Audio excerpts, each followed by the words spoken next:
quick midweek video. What is missing from this picture?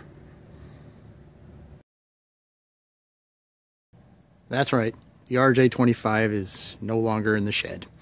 While I was in Sarasota, Florida, a friend of mine who has been after that tractor for quite some time made me an offer I just could not refuse for that tractor. You may have seen it on Wheel Horse Junkies, the Facebook page. I'm not on Facebook, as most know.